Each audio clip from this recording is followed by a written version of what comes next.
Queridos, abramos a palavra de Deus na carta de Paulo aos Romanos, capítulo 6, onde daremos sequência à nossa série de exposições nessa importante carta escrita pelo apóstolo dos gentios. Romanos, capítulo 6, ouçamos a leitura do verso 1 até o verso 14.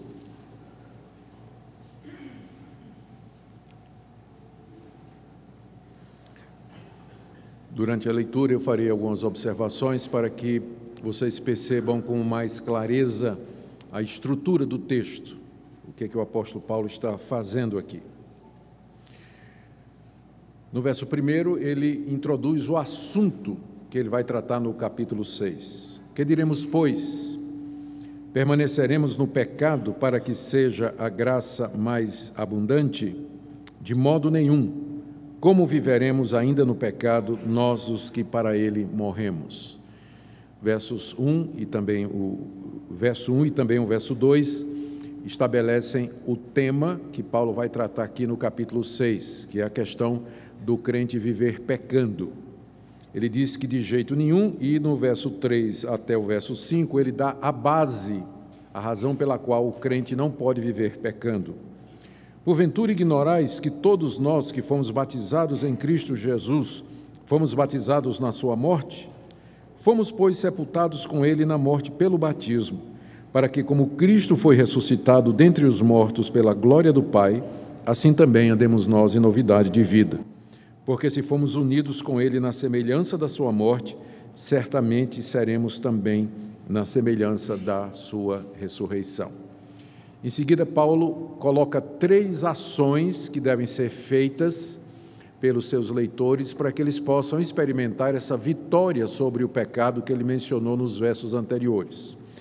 A primeira, os crentes têm que saber que eles já morreram com Cristo para o pecado, que vai do verso 6 até o verso 10. Leamos. Sabendo isso, que foi crucificado com ele o nosso velho homem, para que o corpo do pecado seja destruído e não sirvamos ao pecado como escravos.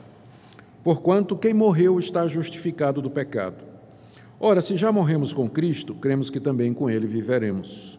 Sabedores de que, havendo Cristo ressuscitado dentre os mortos, já não morre. A morte já não tem domínio sobre ele. Pois quanto a ter morrido, de uma vez para sempre morreu para o pecado, mas quanto a viver, vive para Deus. Primeira atitude, a gente tem que saber. A segunda, nós temos que nos considerar. Verso 11.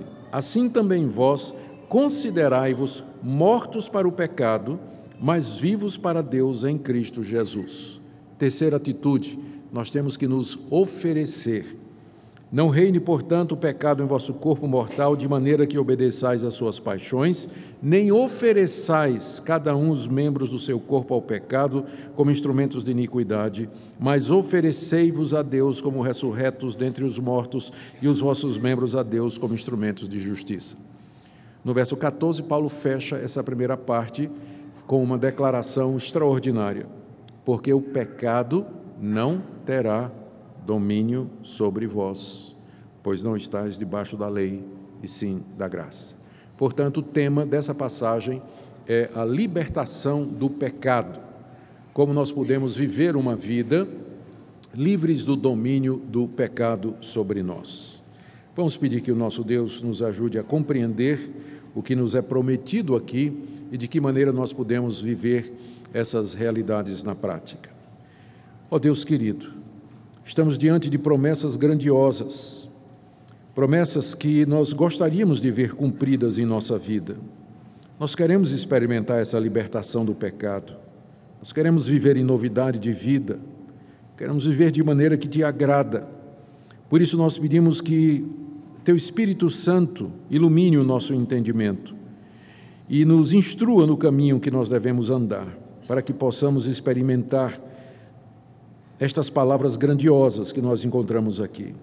Abençoa cada um dos teus filhos e filhas que aqui se encontram nessa noite, que a tua palavra os alimente, instrua, corrija, discipline, eduque, console, conforte, tudo de acordo com a necessidade. É o que pedimos em nome de Jesus. Amém.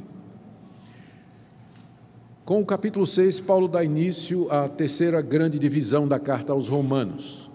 A primeira divisão tratava da perdição de toda a raça humana, capítulos 1, 2 e metade do capítulo 3. No capítulo 1, Paulo fala da perdição dos gentios, no capítulo 2 ele fala da perdição dos judeus, e na metade do capítulo 3, primeira metade, ele fala da perdição de todos e conclui com aquele versículo que todo mundo conhece, porque todos, judeus e gentios, pecaram e carecem da glória de Deus. A partir da segunda metade do capítulo 3 até o final do capítulo 5, nós temos a segunda grande divisão da carta aos Romanos, em que Paulo trata da doutrina da justificação pela fé. Ele, na metade do capítulo 3, a última metade, ele fala como Deus então justifica o pecador mediante Jesus Cristo, a quem ele propôs como propiciação pelos pecados do homem, mediante o seu sangue derramado na cruz. Pela fé no sangue de Cristo derramado na cruz do Calvário, nós podemos ser justificados dos nossos pecados. Isso vale tanto para os gentios como para os judeus. No capítulo 4, Paulo demonstra isso, que o homem é justificado pela fé sem as obras da lei, citando o exemplo de Abraão, que era o pai da nação judaica e que foi justificado pela fé e não por obras, o exemplo de Davi, salmista de Israel, o amigo de Deus, que também foi justificado pela fé e não por obras da lei. E no final, na primeira parte do capítulo 5, o apóstolo Paulo fala de como, mediante essa justificação que nos é dada gratuitamente em Cristo Jesus, nós temos acesso à presença de Deus, já temos perdão de pecados e já somos reconciliados com Deus aqui e agora. E na segunda parte do capítulo 5, que foi a última coisa que nós vimos, Paulo faz uma comparação entre Adão e Cristo. Em Adão nós morremos, em Adão nos tornamos pecadores, em Adão nós estamos debaixo da ira de Deus, em Adão nós seremos castigados. Deus mandou um segundo Adão, que fez certo o que o primeiro fez errado, e em Cristo Jesus nós somos justificados, perdoados e recebemos a vida eterna. E Paulo termina o capítulo 5 dizendo as seguintes palavras, verso 20.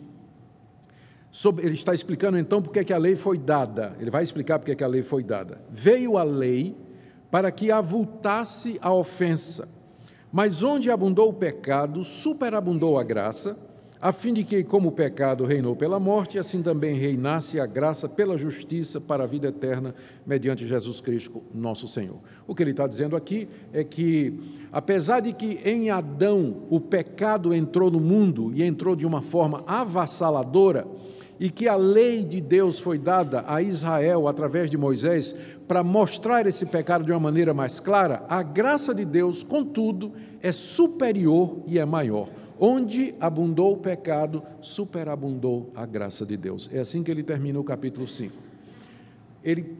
Quase que a gente pode ver um judeu lá na audiência, lá na igreja de Roma, no momento que essa carta estava sendo lida, levantou a mão e disse, mas espera aí, eu tenho uma pergunta.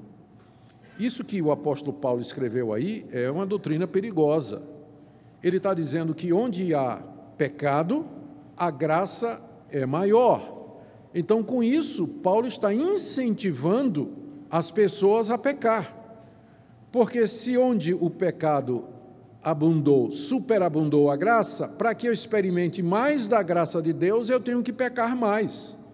Em outras palavras, essa doutrina da justificação pela fé, ela acaba levando as pessoas a se sentirem à vontade para pecar, porque elas sabem que Deus vai perdoar, porque onde tem pecado, tem graça, tem o favor de Deus, o perdão de Deus. Isso é o judeu, Paulo já está imaginando o judeu fazendo esse tipo de questionamento. Então, ele pega esse gancho para introduzir essa parte, a terceira parte da carta aos Romanos, onde ele trata da santificação. A primeira parte foi perdição de judeus e gentios, segunda parte, justificação mediante Jesus Cristo, e terceira parte, como é que aqueles pecadores perdidos que foram justificados, eles devem viver.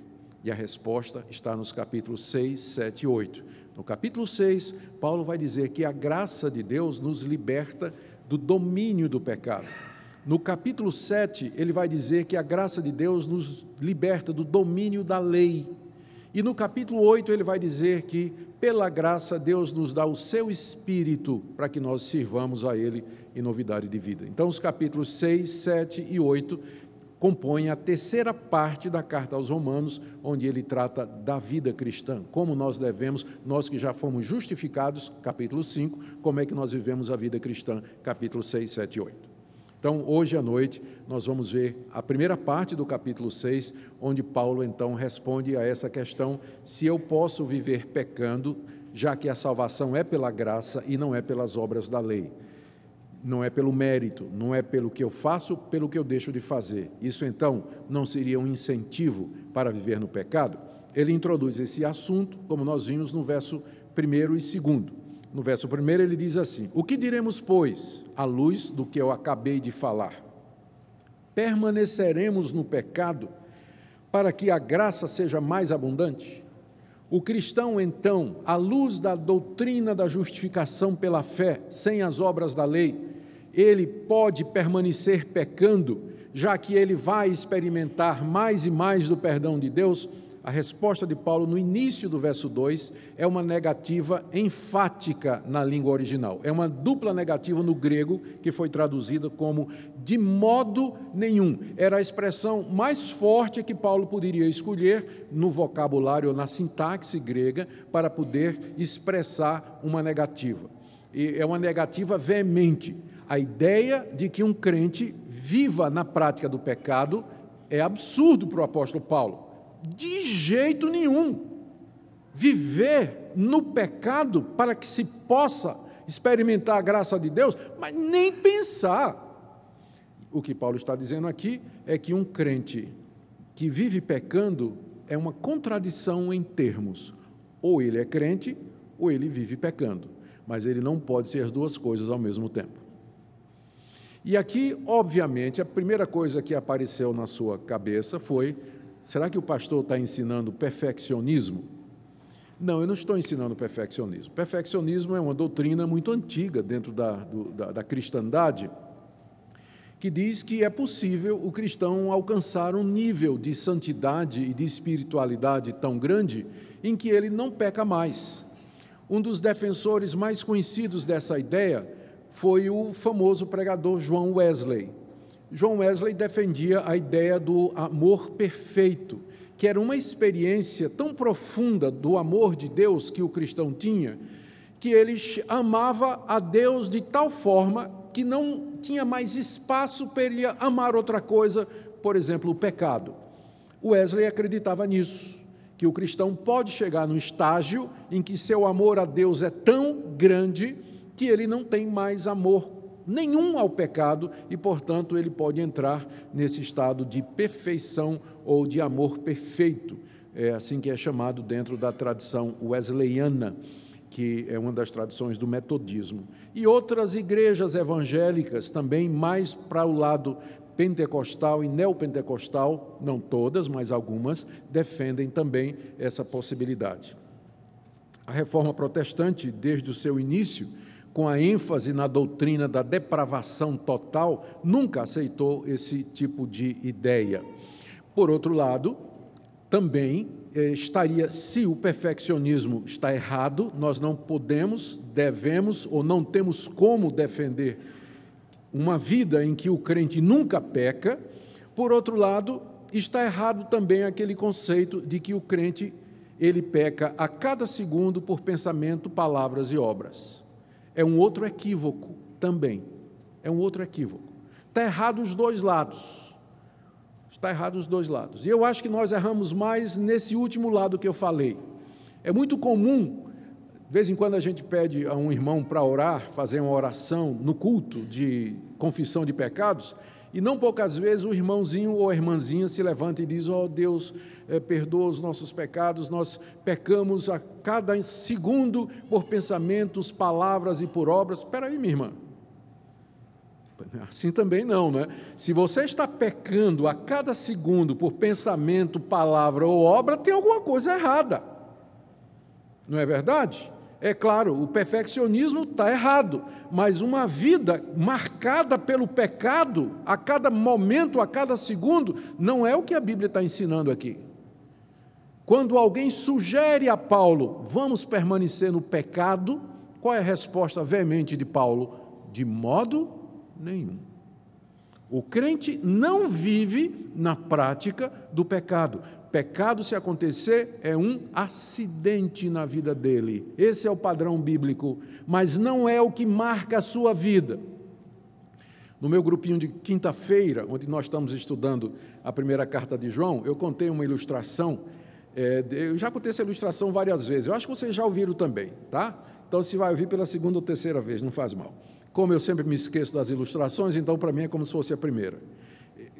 Quando morava, eu e a Minka estávamos estudando na África do Sul, fizemos uma viagem de 5.000 quilômetros em férias, conhecendo a África do Sul. E foi com um casal sul-africano conosco, foi uma bênção. Conhecemos aquela terra linda que é a África do Sul, e é um dos países mais bonitos que nós já visitamos. Depois de algumas semanas de viagem, voltamos para casa. Então, um outro casal de amigos nos visitou, era também um casal de estudante na época, e ele perguntaram sobre a viagem, curiosamente, não é? E aí, um homem sempre gosta de fazer esse tipo de pergunta. E aí, o carro deu problema? E aí eu respondi, não, graças a Deus, foram 5.000 quilômetros, mas teve um pneu furado. Então, um pneu furado em 5.000 quilômetros é uma coisa.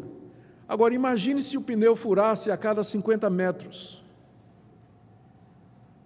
Vocês já entenderam a minha analogia. A nossa vida aqui, o normal é que o pneu fure a cada 5.000 quilômetros. Mas se todo dia você está trocando o pneu, tem alguma coisa errada, não tem? Eu não acredito numa viagem que não tenha um pneu furado, mas uma viagem onde o pneu fura a cada 50 metros, alguma coisa está errada.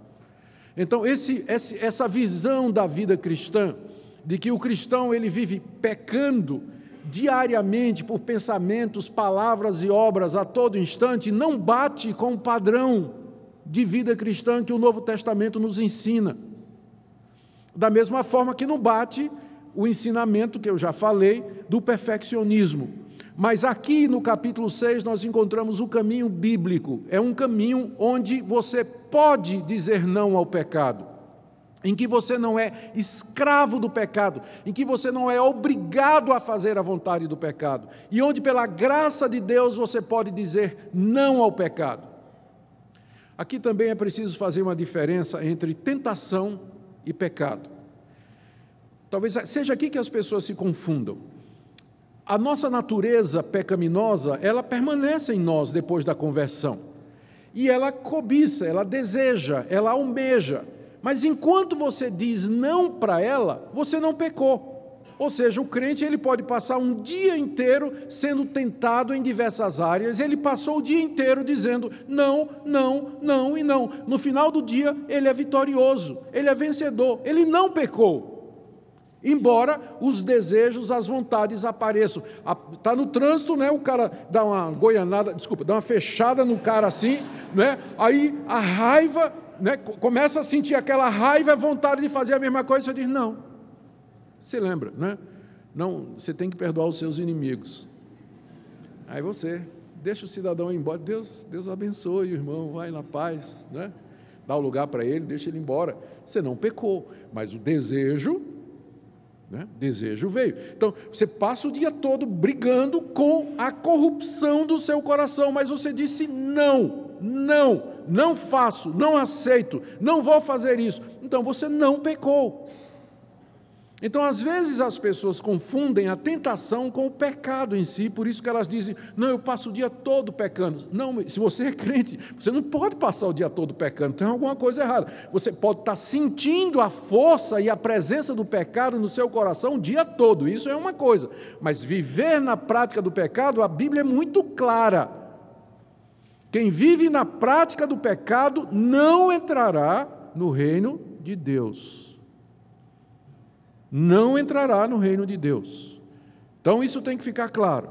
Não estamos aqui defendendo o perfeccionismo, nós estamos aqui combatendo aquela visão subcristã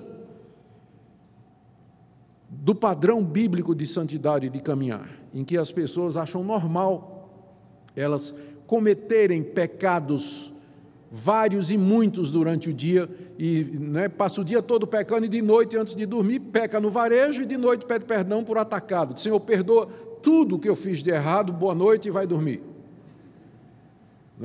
Tem alguma coisa errada. Não é assim que a palavra de Deus nos ensina.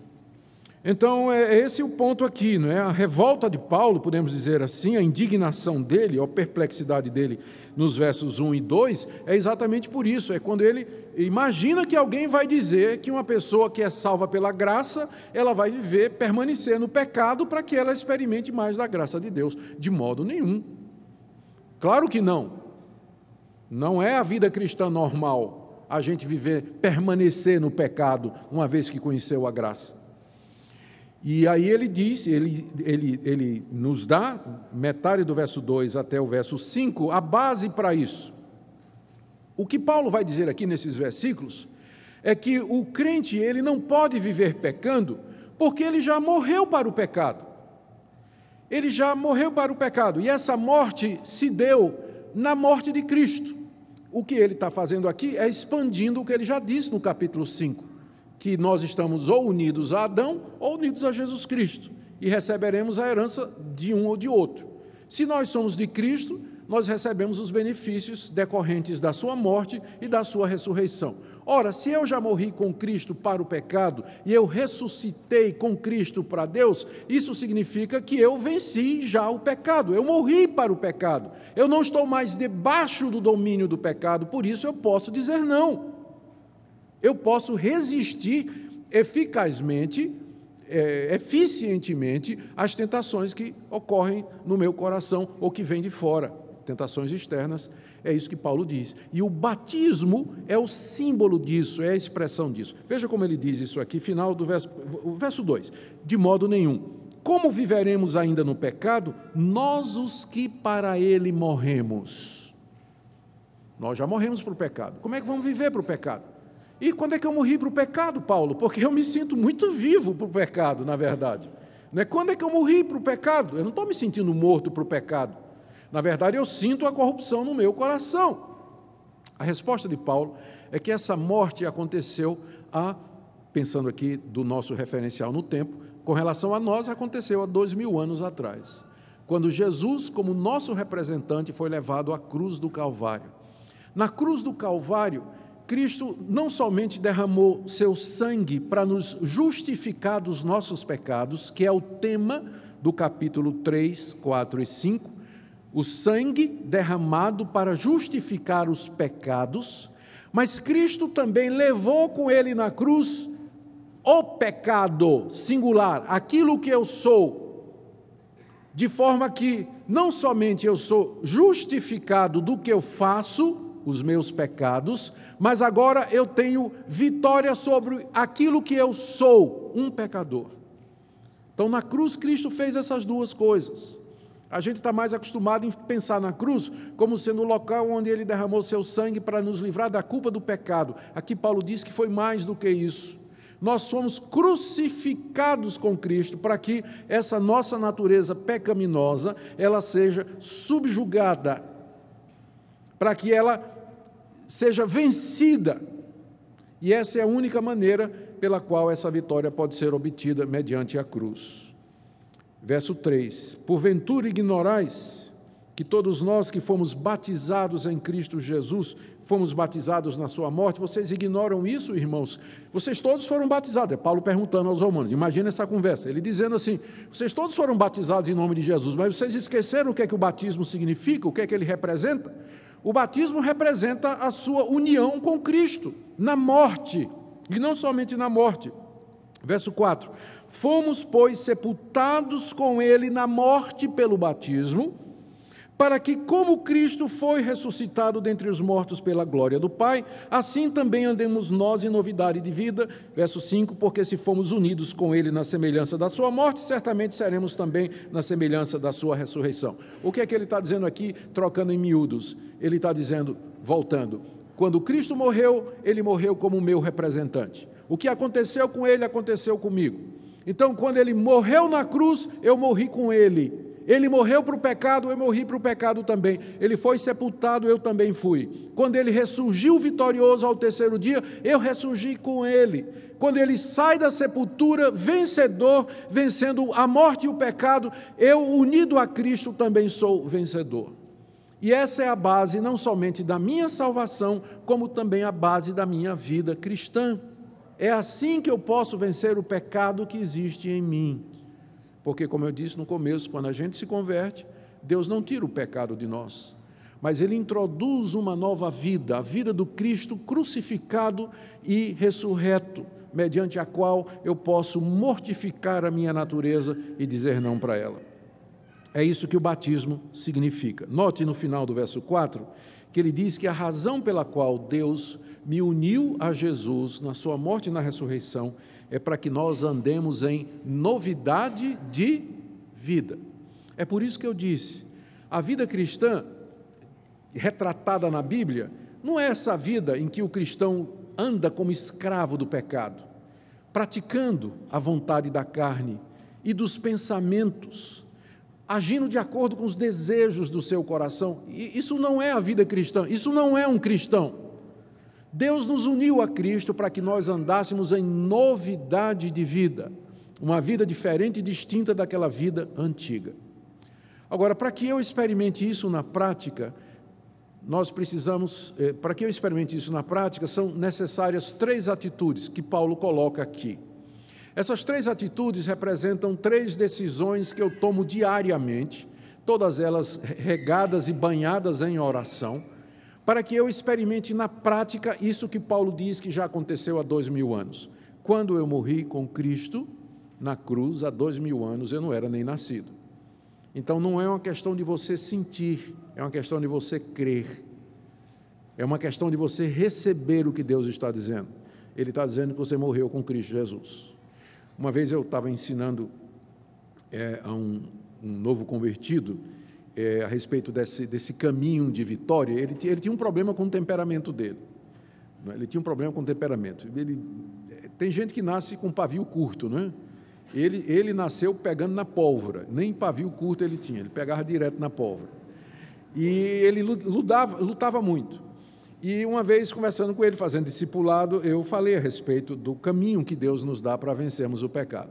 Ele ficou feliz da vida e então saiu lá de casa, foi pegar o ônibus demorou, e depois de 1 hora ele já estava furioso. Quando o ônibus chegou, que parou, ele já saiu chutando a porta do ônibus. E no dia seguinte veio dizer para mim: pastor, não funciona.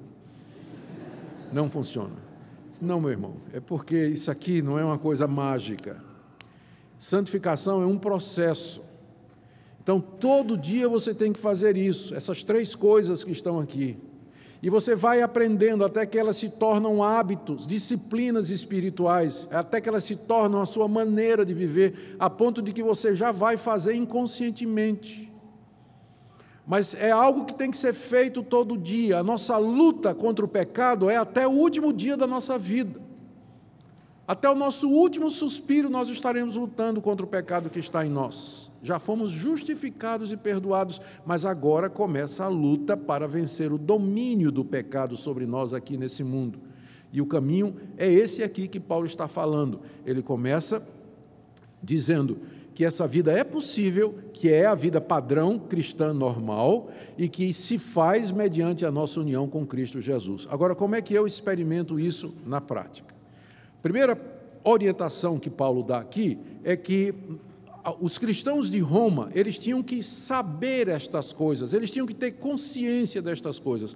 Note a ênfase que Paulo dá no saber, no ter conhecimento dessas coisas. Ele já tinha dito no verso 3 o seguinte: vocês porventura ignoram que todos nós que fomos batizados em Cristo Jesus somos batizados na sua morte? Vocês ignoram isso? Vocês não têm conhecimento disso? No verso 6 ele diz: sabendo isso, que foi crucificado com ele o nosso velho homem. Aí no verso 9, sabedores de que havendo Cristo ressuscitado dos mortos. E aí no verso 16, não sabeis. Pelo menos 5 vezes aqui na passagem, o apóstolo Paulo se dirige aos seus leitores dizendo: vocês não sabem, vocês ignoram. Ou seja, o que ele está dizendo aqui, como base para que eu possa experimentar isso na prática, é que primeiro eu tenho que saber essas coisas. Eu tenho que saber o que é que Deus fez por mim em Cristo Jesus. E essa é a razão, pensando agora na contramão, pela qual muitos crentes vivem uma vida subcristã.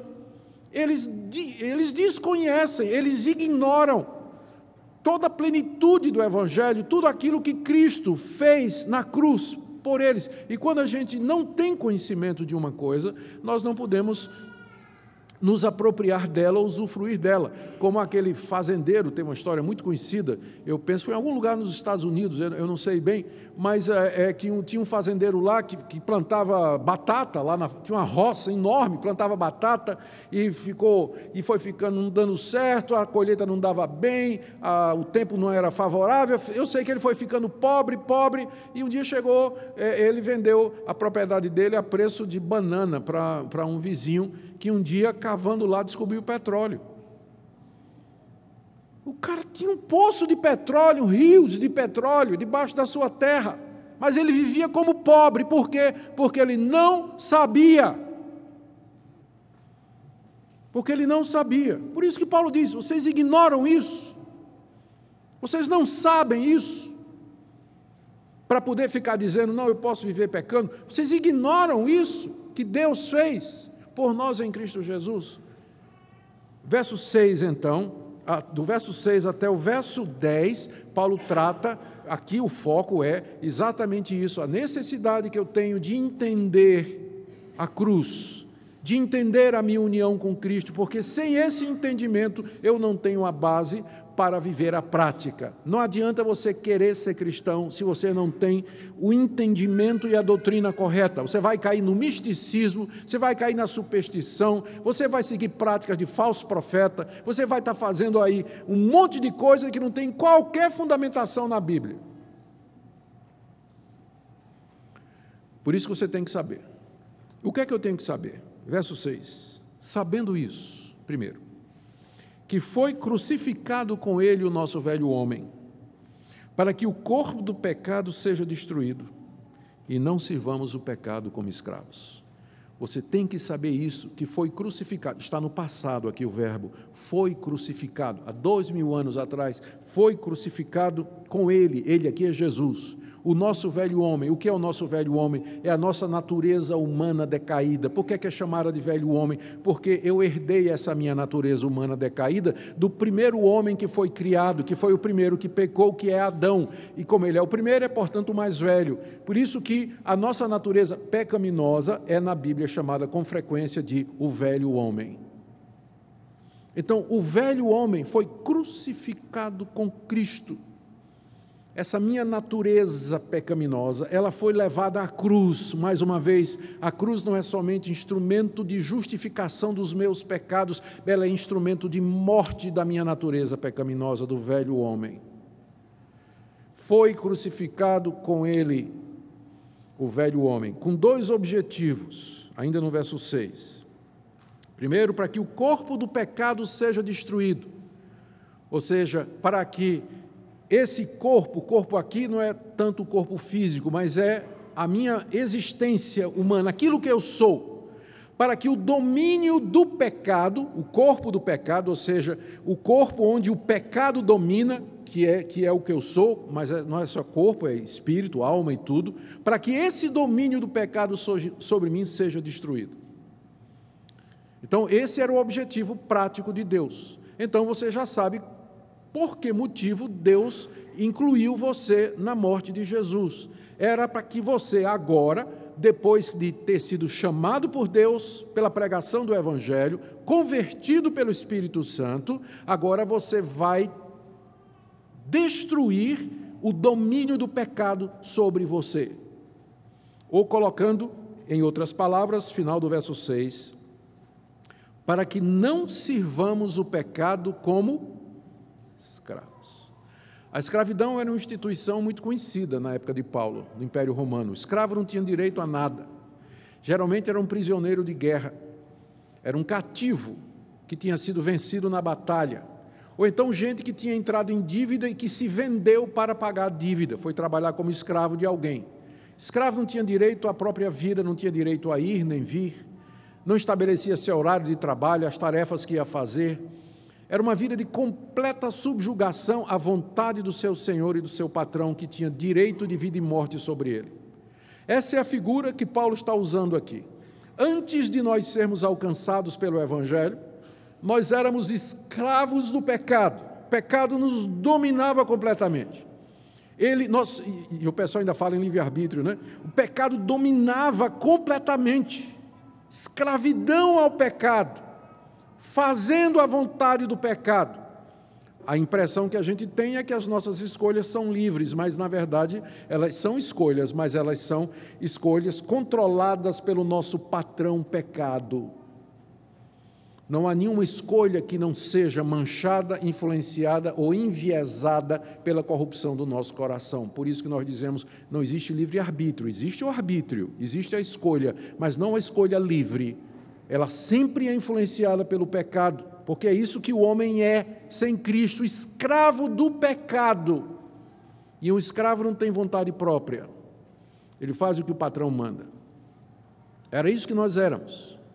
Mas agora fomos crucificados com Cristo, diz o apóstolo Paulo, para que, final do verso 6, não sirvamos ao pecado como escravos. Eu creio que essa frase aqui, ela define bem o que eu estou querendo dizer para os irmãos, ou o padrão que eu estou colocando aqui para os irmãos. Essa é a diferença do crente para o descrente. O descrente, ele é escravo do pecado. Tudo o que ele faz é manchado pelo pecado, é tingido pelo pecado. Ele faz todas as coisas para satisfazer o pecado. O pecado é o patrão dele, é o rei dele, ele domina. O cristão, ele não é mais escravo do pecado. O pecado continua presente na vida dele e tenta ganhar o controle da vida dele, mas o cristão pode dizer, você não manda mais em mim, você não é mais o meu Senhor, eu não vou fazer a sua vontade. Percebe a diferença? Então, estamos tratando aqui da libertação do domínio do pecado na nossa vida. O cristão, ele não é mais escravo do pecado, ele pode dizer não para o pecado. Ele pode dizer não para o seu antigo patrão. É por isso que o velho homem foi crucificado com Cristo na cruz do Calvário, verso 6. Os versos 9 e 10, Paulo desenvolve alguns pontos desse pensamento. Ele diz por que é que nós não vamos servir mais ao pecado como escravos no verso 7. Porque, porquanto, quem morreu está justificado aqui é livre do pecado. Quem morreu está livre do pecado. Vocês percebem que o caminho de Deus não foi matar o pecado, mas matar a gente. Ele preferiu, em vez de matar o vilão, ele matou a vítima. Porque tem duas maneiras de você sair desse relacionamento de escravo e patrão. Ou o patrão morre, ou você morre. Se um dos dois morrer, a relação acabou, certo?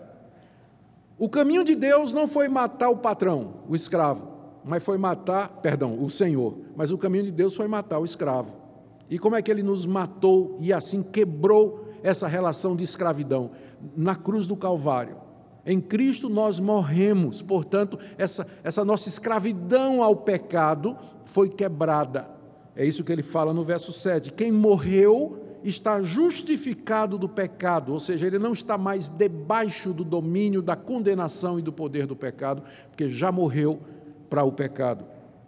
E aí isso vale não somente para a morte de Cristo, mas também para a ressurreição, que ele diz no verso 8 e 9. Ora, se já morremos com Cristo, cremos que também com ele viveremos. O que vale para a morte, vale para a ressurreição. Sabedores, ó a palavrinha de novo, que havendo Cristo ressuscitado dentre os mortos, já não morre, a morte já não tem domínio sobre ele. Aqui Paulo está explorando o outro lado da moeda. Quando Cristo morre na cruz, ele morre para o pecado e eu morro com ele. Quando ele ressuscita ao terceiro dia, ele vence não somente a morte, como ele vence não somente o pecado, como também a consequência do pecado, que é a morte, e eu também com ele. Eu estou unido não só na morte dele, mas na ressurreição dele. E, portanto, veja o final do verso 9, a morte já não tem domínio sobre Cristo. Cristo é imortal, Ele está vivo. Hoje, a morte não tem mais domínio sobre Ele. E da mesma forma que a morte não tem domínio sobre Ele, o pecado também não tem mais domínio sobre mim. Essa é a analogia que Paulo vai fazer aqui no verso 11, quando ele diz assim, assim também vós, da mesma forma como Cristo morreu para o pecado e venceu a morte e o pecado na ressurreição, assim também vós, considerai-vos mortos para o pecado, como Cristo morreu para o pecado, e vivos para Deus em Cristo Jesus, como também Cristo ressuscitou e está vivo eternamente. E aqui está a segunda coisa que nós temos que fazer. A primeira é saber. Então você tem que tomar conhecimento disso, que debaixo do seu campo de batata tem um poço de petróleo. Tá? Então, vamos cavar. Não venda por nada, né? Então, primeira coisa, você tem que saber. Pensando em saber também, me lembrei do outro episódio, quando teve a Segunda Guerra Mundial, descobriram, né, foi declarada, a guerra terminou, isso foi a Primeira Guerra Mundial, e a guerra terminou, e foi assinado o Tratado de Paz, e, enfim, todos aqueles documentação, todas aquelas cerimônias, né, que encerraram a guerra, e um dia os soldados chegaram numa determinada ilha do Pacífico, e foram recebidos a bala por alguns japoneses que não sabiam que a guerra tinha terminado. Então, a guerra já tinha terminado, já tinha tratado de paz, mas eles não sabiam, estavam lá isolados na ilha. Quando chegou o pessoal lá, meteram bala. Eles não sabiam. Saber é importante, não é? Saber é importante. Então, primeira coisa é saber. Agora vem a segunda coisa, porque só saber não basta. Você tem, verso 11, se considerar isso que Deus está dizendo que você é. Você sabe que está morto com Cristo e vivo com Ele, morto para o pecado e vivo para Deus, mas agora você tem que se considerar assim. Tem uma história que aconteceu, eu acho que já contei aqui na igreja, se vocês não rirem, eu vou saber que vocês já ouviram, tá? Ou então porque é ruim mesmo a história. Então, quando apareceu a loteria econômica, a loteria esportiva, tinha aquele cartãozinho, a cartela que a gente furava, pegava a caneta e marcava, furando. 13 jogos, né? E não vou perguntar quem sabe não, porque eu vou ter que disciplinar, porque joga, né, na loteria. Então, mas era assim. E tem uma história que logo que ela começou, um cidadão lá recifense, né, marcou os 13 pontos, e aí com radinho de pilha, né, ouvindo os jogos, né? Começou na sexta-feira os jogos, tal, aí ele foi marcando, acertou, foi acertando. Quando chegou no 10º jogo, ele já tinha acertado, juntou a família toda em casa, aquela festa, faltava 3, acertou os outros 2, faltava um jogo só, 13 pontos. Nossa, quando o homem soube que fez os 13 pontos, ouvindo pelo radinho, ele considerou-se rico. Aí deu o apartamento para a sogra, os móveis ele deu para o vizinho, fez uma festa, né? Ele, quando soube que ele acertou os 13 pontos, ele começou a agir como um rico. Tolo, é verdade, mas ele começou a agir como rico. O comportamento dele mudou na hora que ele tomou conhecimento e ele se considerou. É isso que eu estou dizendo, é isso que Paulo está dizendo. Você está sendo informado que morreu com Cristo para o pecado e ressuscitou com Ele para Deus. Então, considere-se assim, viva assim, é essa a sua identidade. Essa é a sua identidade. Considerai-vos mortos para o pecado, mas vivos para Deus em Cristo Jesus. Lembra lá o pastor da igreja onde você veio que dizia, tem que tomar posse, lembra? Pois é, tem que tomar posse.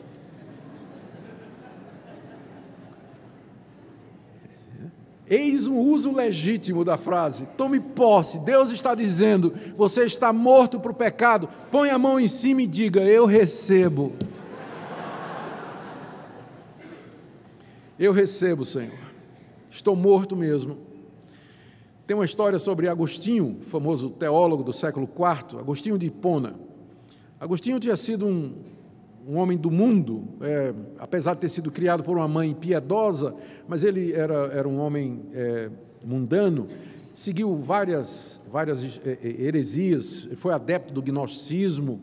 Um dia se converteu, pela graça de Deus, uma conversão extraordinária. Um dia lê a história de Agostinho, você vai ver. Se tornou um dos grandes teólogos da igreja cristã. E conta a história, eu nem me lembro qual foi a fonte que eu li, mas já faz muito tempo que eu li, conta que Agostinho estava andando um dia nas ruas ou de Hipona ou lá de Roma, onde mais tarde ele ia se tornar bispo, e uma amante dele, uma ex-amante das muitas que ele tinha tido, o reconheceu e começou a ir atrás dele. Agostinho, Agostinho, né? Chamando Agostinho. E Agostinho, né, sentiu que estava sendo seguido e apertou o passo, e a mulher atrás, Agostinho, até que finalmente ela disse, Agostinho, sou eu. Aí ele virou para trás e disse, mas não sou eu. E aí foi embora. É isso que você tem que fazer. Quando o pecado chega e diz, sou eu. Você diz, não, mas não sou eu. Faça como a menininha aqui. O pastor perguntou, e se o diabo bater na porta do seu coração? E a menininha disse, eu mando Jesus atender. Exatamente. Então, considerai-vos mortos para o pecado e vivos para Deus em Cristo Jesus. A terceira atitude que Paulo ensina aos cristãos aqui, está do verso 12 até o verso 13, e tem a ver com o verbo oferecer, que é o verbo que mais aparece aí. Verso 12, não reine, portanto, o pecado em vosso corpo mortal, de maneira que obedeçais às suas paixões, nem ofereçais cada um os membros do seu corpo ao pecado como instrumentos de iniquidade, mas oferecei-vos a Deus como ressurretos dentre os mortos, e os vossos membros a Deus como instrumentos de justiça. Aqui Paulo está personificando o pecado. Ele fala do pecado como se o pecado fosse um rei. E esse rei, de acordo com o verso 12, ele quer reinar em nosso corpo mortal, a nossa existência humana aqui nesse mundo. Ele quer nos dominar. Ele quer utilizar, de acordo com o verso 13, os nossos membros para a iniquidade. Os membros aqui se referem a todas as nossas faculdades físicas e mentais e espirituais, o nosso corpo, nossa mão, nossos olhos, minha inteligência, minha consciência, minha memória. Então, o pecado, como um rei, ele mora em mim e ele quer se assenhorar do que eu sou, desse meu corpo, dessa minha alma, da minha mente, para que através de mim ele semeie a iniquidade, ele siga o seu projeto de contaminação de toda a raça humana. Ele quer me usar como instrumento do seu propósito. Paulo fala do pecado como se fosse um rei que tem um plano maléfico e maldito de se infiltrar na sociedade através de pessoas que se oferecem a ele. E, de fato, o pecado se manifesta através das ações das pessoas. Gente ímpia, impura, imoral, idólatra, mentirosa, opressora, injusta, incrédula. É o pecado que se assenhoreia da existência humana e manifesta o seu mundo de iniquidade. Olha o que é que Paulo diz aqui para o cristão. Verso 12, não reine, portanto, o pecado em vosso corpo mortal, de maneira que obedeçais às suas paixões. É isso que eu estou falando, quando eu digo que essa é a vida cristã, normal. Quando o pecado não reina em mim, é quando eu não obedeço às suas paixões, eu não tenho que obedecer às suas paixões. Por quê? Porque eu sou forte? Porque eu sou espiritual?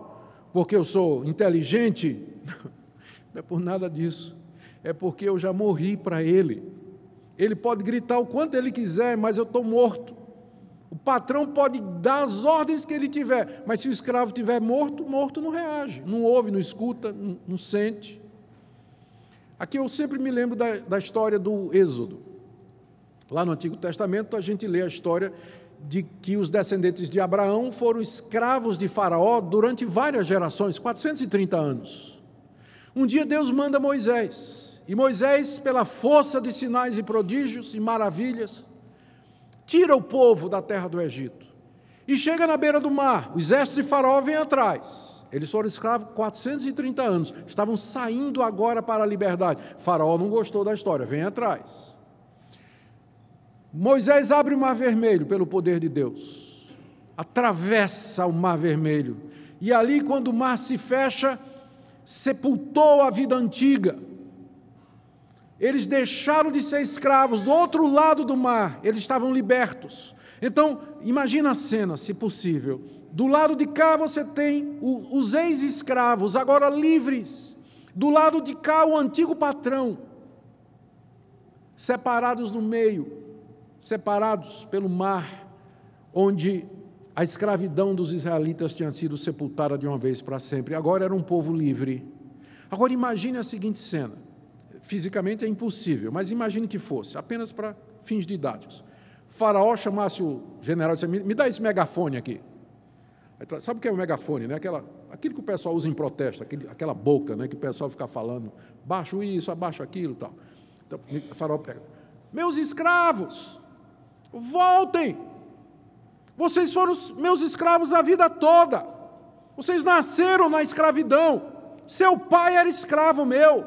Seu avô era meu escravo. O que é que você está fazendo do outro lado do rio ou do mar? Venha para cá. Sua vida é comigo. Gente, eu tenho certeza que algum israelita, ao ouvir a voz do antigo patrão, jogou fora a túnica, se lançou no mar e nadou de volta para beijar o pé de Faraó. Não parece estranho isso? Mas é o que acontece toda vez que você peca. É a mesma coisa. O antigo patrão, pecado, diz: venha fazer a minha vontade. E você já está livre, você já morreu com Cristo, você já ressuscitou com Ele para uma vida nova. Aí o que é que você faz? Você atravessa o mar por onde você caminhou livre e você volta e vai beijar a bota do faraó pecado. Pecado é tão sério quanto isso. Não reine o pecado em vosso corpo mortal, de forma que obedeçais às suas paixões. Continuando, no verso 13, e nem ofereça mais os seus membros ao pecado como instrumentos de iniquidade. É isso que um escravo fazia, ele oferecia ao seu patrão o seu corpo e dizia: me use como o senhor quiser. Não faça mais isso. Você não precisa fazer mais isso, porque o pecado não é mais o seu patrão. O pecado não é mais o seu senhor. Ele não domina mais a sua vida. Você não tem que obedecer às paixões dele. Pelo contrário, final do verso 13, oferecei-vos a Deus, sim, agora sim. Agora eu posso me oferecer a Deus como ressurreto de entre os mortos e os meus membros a Deus como instrumentos de justiça e não mais como instrumento de iniquidade. Mas agora eu posso dizer a Deus: Deus, eu estou livre do antigo patrão, já que ninguém pode servir a dois senhores. Eu morri para o primeiro para que eu possa servir ao segundo. Eis-me aqui, Senhor, usa-me como instrumento de justiça. Eu agora posso me oferecer a Ti como instrumento de justiça, porque eu morri para o antigo patrão, já que ninguém pode servir a dois senhores. Você não pode servir ao pecado e a Deus ao mesmo tempo. Olha a promessa do verso 14. Ele disse no verso 13, se ofereça a Deus, porque o pecado não terá domínio sobre você. Ele não é mais o seu patrão, por isso você pode se oferecer a Deus. Oferecei-vos a Deus, porque o pecado não terá domínio sobre vós. E por que o pecado não tem mais domínio sobre vós? Resposta no verso 14, final. Pois não estáis debaixo da lei, e sim debaixo da... Paulo termina da mesma forma como começou. O que é que o verso 1 diz? Volta aí comigo. Verso 1. Permaneceremos no pecado para que seja a graça mais abundante? Resposta de Paulo, não, porque é a graça que me livra do domínio do pecado. O que a gente chama de graça barata é aquele evangelho falso que diz às pessoas: creia em Jesus Cristo, que foi mandado por um Deus de amor, venha como está e continue como está.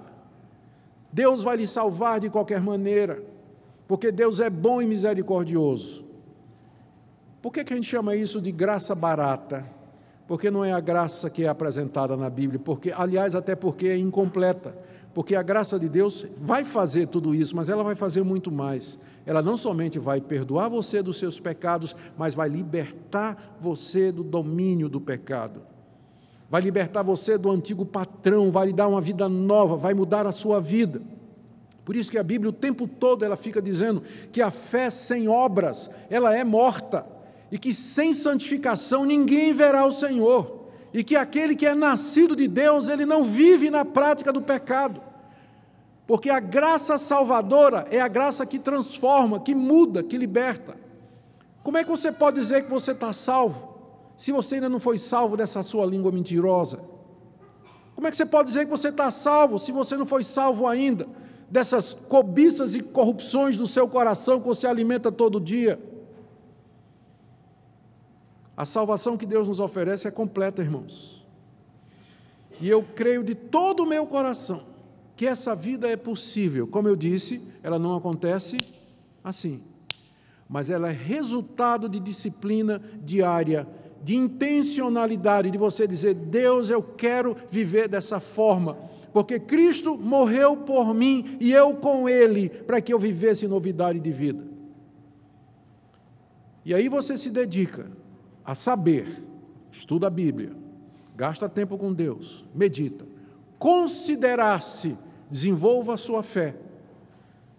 A fé é como um músculo, se você não exercita, ele atrofia. Então exercite a sua fé, viva por isso que Deus está dizendo, e ofereça-se a Deus pela prática do serviço cristão, envolver-se no serviço de Deus, amar o próximo, ajudar o necessitado. Deus, eis-me aqui, usa-me, faça essas 3 coisas todo dia e você vai experimentar essa vida de vitória, onde o pecado não terá domínio sobre você. Mas se a única coisa cristã que você faz é vir na igreja no domingo, passa a semana toda e não lê a Bíblia, né?